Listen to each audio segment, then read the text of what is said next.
Today's news. I'm Wendy Gillette. Construction workers paid tribute to 6 of their own killed in the Baltimore bridge collapse. 2 bodies were recovered. 4 are still missing. The workers were all from Central America.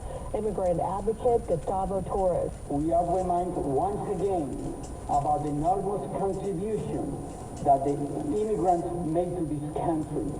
The salvage operation is beginning to clear the debris and recover the remaining victims. President Biden plans a visit next week. CBS's Linda Kenyon reports. A span of the bridge is resting on a cargo ship after the vessel struck a main support beam this week. The collision has shut down the port of Baltimore, creating regional and national supply chain concerns. When asked whether he plans to view the scene for himself, the president responded only that he'd go next week.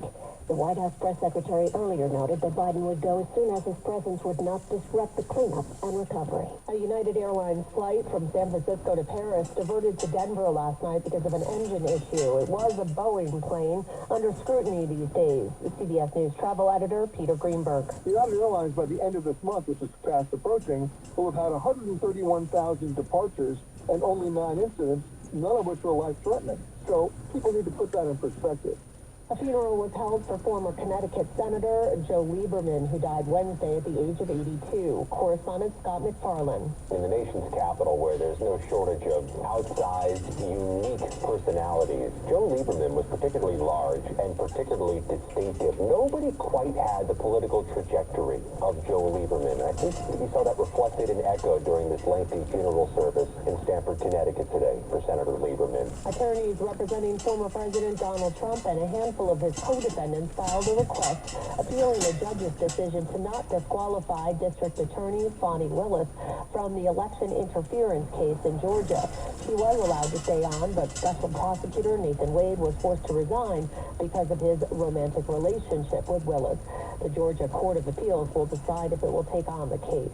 There's more proof of our warming climate. If you think our heat waves are getting longer, more persistent and hotter, you're right. A new study in the publication Science Advances has found that climate change is making oppressive heat waves move slower across the Earth. And they're baking more people for a longer time with higher temperatures over larger areas. The study concluded that since 1979, heat waves are happening nearly 70% more often. Jim Crisula, CBS News. No trading on Wall Street today because of the holiday. This is CBS News.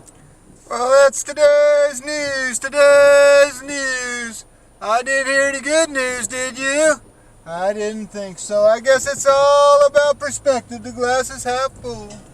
Well, as always, I want to thank you again for coming along with me on these Dashcam News adventures. You know the drill. Peace, love, and all that hippie jazz. Bye-bye, everybody. It's 54 degrees in Oakland, California.